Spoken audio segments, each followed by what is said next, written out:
प्रिय विद्यार्थियों नमस्कार। आज जिस विषय पर हम चर्चा करने जा रहे हैं वह है मानव की आर्थिक गतिविधियाँ। जो मनुष्य के विभिन्न प्रकार के व्यवसाय हैं, जो मानव की विभिन्न प्रकार की आर्थिक गतिविधियाँ हैं, उनको हम 5 श्रेणियों में बांट करके 5 श्रेणियों में विभाजित करके उनका अध्ययन करते हैं। यह 5 श्रेणियाँ प्राथमिक क्रियाएं, द्वितीयक क्रियाएं, तृतीयक क्रियाएं, चतुर्थक क्रियाएं और पंचमक क्रियाएं, इन 5 श्रेणियों में बांट करके हम मानव की जो तमाम आर्थिक गतिविधियां हैं, विभिन्न उसके जो व्यवसाय हैं, मानव द्वारा जो किए जाते हैं संपन्न, उनका अध्ययन हम करते हैं। ये जो 5 क्रियाएं हैं, 5 प्रकार की आर्थिक गतिविधियां हैं, उनका एक एक करके हम विस्तृत विशद अध्ययन करेंगे। इसमें सबसे पहले प्रारंभ में आ जाता है प्राथमिक क्रियाएं।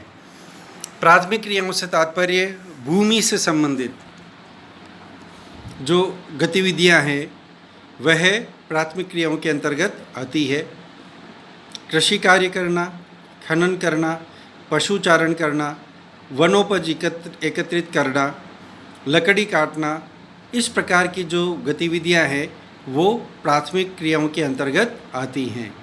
सीधा सीधा भूमि और भूमि से जो उपज होती है उस पर इसमें मानव की आर्थिक निर्भरता होती है।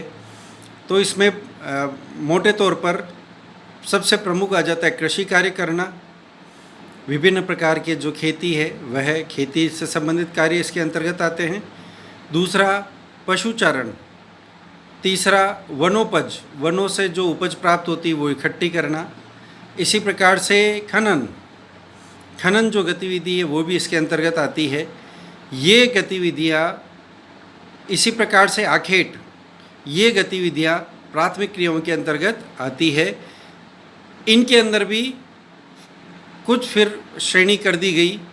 ये सारी गतिविधियाँ अगर बड़े पैमाने पर मैकेनाइज्ड तरीके से, यानी विभिन्न प्रकार की मशीनों से, यंत्रों की सहायता से बड़े पैमाने पर अगर की जाती है तो वह द्वितीय क्रियाओं के अंतर्गत आएगी।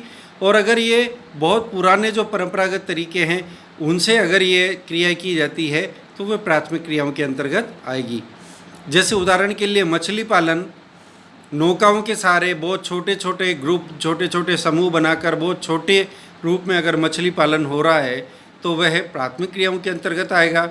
अगर यही कार्य मशीनों के द्वारा बड़े पैमाने पर जाल डालकर बड़े पैमाने पर मछलियों को निकालने का और मछली पालन का कार्य किया जाता है तो वह क्रियाएं द्वितीय के अंतर्गत आएगी।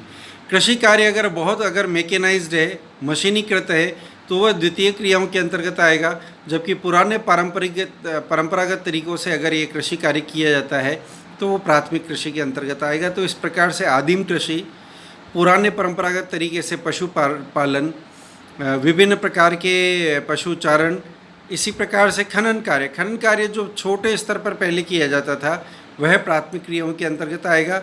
वहीं अगर वह बहुत बड़े पैमाने पर मैकेनाइज तरीके से किया जाता है तो वह द्वितीय क्रियाओं के अंतर्गत आएगा। तो भूमि से जुड़ी हुई ये जो क्रियाएं थी, जिनमें आखेट था, पशुपालन था, पशुचारण था, आदिम कृषि था, खनन, ये सारी गतिविधियाँ प्राथमिक क्रियाओं के अंतर्गत आती है। और इनको हम रेड कॉलर जॉब, मजदूरी से ये सामान्य जो भूमि से संबंधित जो कार्य है उसके अंतर्गत हम ये जो गतिविधियाँ होती है इनको हम रेड कॉलर जॉब के रूप में जानते हैं। दूसरी प्रमुख गतिविधि आ जाती है द्वितीयक व्यवसाय, विनिर्माण उद्योग। जो प्राथमिक क्रियाओं से प्राप्त वस्तुएं हैं या उत्पाद है उनको फाइनल प्रोडक्ट्स में, अंतिम उत्पाद के रूप में बदलने के लिए विभिन्न प्रकार के विनिर्माण उद्योग, उनको हम द्वितीयक क्रियाओं के अंतर्गत लेते हैं। जैसे उदाहरण के लिए कपास हमने कृषि कार्य से प्राप्त की, लेकिन उसको सूती वस्त्र के रूप में, सूती वस्त्र बनाने के लिए जो सूती वस्त्र उद्योग होगा वह द्वितीय क्रियाओं के अंतर्गत आएगा। जो गन्ना कृषि से हमने प्राप्त करा, अगर उसी को हम चीनी उद्योग के रूप में, चीनी के रूप में कन्वर्ट करने के लिए चीनी उद्योग की स्थापना करते तो वो विनिर्माण उद्योग में आएगा। जो लकड़ी हमने प्राप्त की, उस लकड़ी से कागज़ एवं लुगदी बनाने का कार्य किया जाता है तो वह विनिर्माण उद्योग के अंतर्गत आएगा। जो जूट हमने कृषि से प्राप्त किया उससे जूट से बने हुए वस्त्र बनाने के का उद्योग लगाया जाता है तो वह विनिर्माण उद्योग के अंतर्गत आएगा। तो सारे प्रकार के उद्योग जो विनिर्माण उद्योग हैं वे द्वितीयक श्रेणी के अंतर्गत, द्वितीय क्रियाओं के अंतर्गत आते हैं। और ये जो कार्य है इसको हम कहते हैं blue collar job. Blue collar.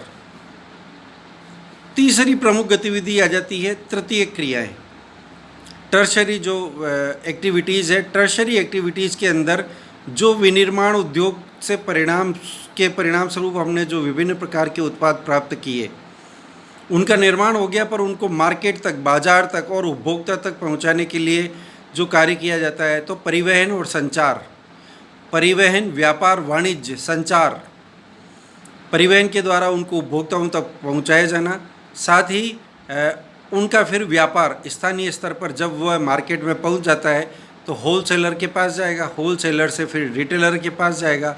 इस प्रकार से रिटेलर के जो छोटे छोटे आउटलेट्स होते हैं, छोटी छोटी जो दुकानें होते हैं, उनके द्वारा ये जाएगा उपभोक्ता तक। तो इस प्रकार की जो परिवहन की व्यवस्था है, संचार की व्यवस्था है, वाणिज्य, व्यापार, इन सारी गतिविधियों को हम तृतीय क्रियाओं के अंतर्गत लेते हैं और इसे पिंक कॉलर जॉब कहा जाता है। चौथे स्थान पर आ जाता है जो ये सारे प्रोसीजर होते हैं, सारी प्रक्रिया होती है, इनमें कहीं ना कहीं रिसर्च, शोध का महत्वपूर्ण अंग रहता है। इसी प्रकार से बड़े पैमाने पर संचार सुविधाएं, छोटे पैमाने पर संचार सुविधाएं तृतीय श्रेणी के अंतर्गत है, जबकि बड़े पैमाने पर जो संचार सुविधाएं वे आती हैं चतुर्थक श्रेणी के अंतर्गत। इसी प्रकार से इनसे रिलेटेड रिसर्च और इसी प्रकार से जो टेक्नोलॉजी, उसका डेवलपमेंट, रिसर्च एंड डेवलपमेंट, अनुसंधान और विकास, ये जो दोनों महत्वपूर्ण तथ्य हैं वे। फिर प्रशासन, फिर इसी प्रकार से सामान्य छोटे स्तर का, नीचे के स्तर का मैनेजमेंट, ये सारी गतिविधियाँ आएंगी चतुर्थक व्यवसाय के अंतर्गत और इसको कहा जाता है white collar job. White collar job के अंतर्गत ये चतुर्थक क्रियाएं आती हैं। और इन सब से ऊपर पंचमक जो क्रियाएं हैं वे क्रियाएं होती है जिनमें बड़े पैमाने पर जो सरकारें हैं या मैनेजमेंट इंस्टीट्यूट्स हैं, बड़े बड़े जो प्रबंधन के संस्थान हैं या बड़े बड़े प्रबंधन से संबंधित जो बड़े बड़े इनके ऑफिसेस है, दफ्तर है बड़े, इसी प्रकार से सरकारें, इसी प्रकार से नीति निर्माता जो तंत्र है, विभिन्न सारे जो डिपार्टमेंट्स है, उनकी एक तरह से गवर्निंग बॉडीज़, उनको संचालित करने वाला जो कार्यकारी निकाय है, ये सारे निकाय पंचमक क्रियाओं के अंतर्गत आते हैं और इनको कहा जाता है येलो कॉलर जॉब, स्वर्ण कलर, येलो कॉलर जॉब के रूप में हम इसको विभाजित करते हैं। तो इस प्रकार से ये 5 प्रमुख गतिविधियां हैं मानव की, जो आर्थिक क्रियाएं हैं, उन आर्थिक क्रियाओं को हम इन 5 भागों में बांटते हैं। पहला इसमें हमारा आ जाएगा प्राथमिक क्रियाएं जो रेड कॉलर जॉब है, फिर द्वितीय क्रियाएं जो ब्लू कॉलर जॉब है, फिर तृतीय क्रियाएं जो पिंक कॉलर जॉब है, चतुर्थक क्रियाएं जो ये हमारा वाइट कॉलर जॉब है और अंतिम येलो कॉलर जॉब, स्वर्ण कॉलर जॉब, जो सबसे बड़े सरकारें या बड़े बड़े विभिन्न प्रकार के मंत्रालय, विभिन्न जो सारे डिपार्टमेंट्स हैं, उनकी गवर्निंग काउंसिल्स, उनको नियंत्रित करने वाले जो कार्यकारी बड़े निकाय हैं, वे सारे निकाय इसके अंतर्गत आते हैं। अब इनका डिटेल में एक एक करके अध्ययन कि प्राथमिक क्रियाओं के अंतर्गत जो कृषि कार्य, कृषि को हम कितने भागों में विभाजित कर लेते हैं, खनन के बारे में विस्तृत, पशुचारण, पशुपालन, इनके बारे में, वनोपज इकट्ठी करना, इनके बारे में डिटेल स्टडी हम अगली कक्षा में करेंगे। धन्यवाद।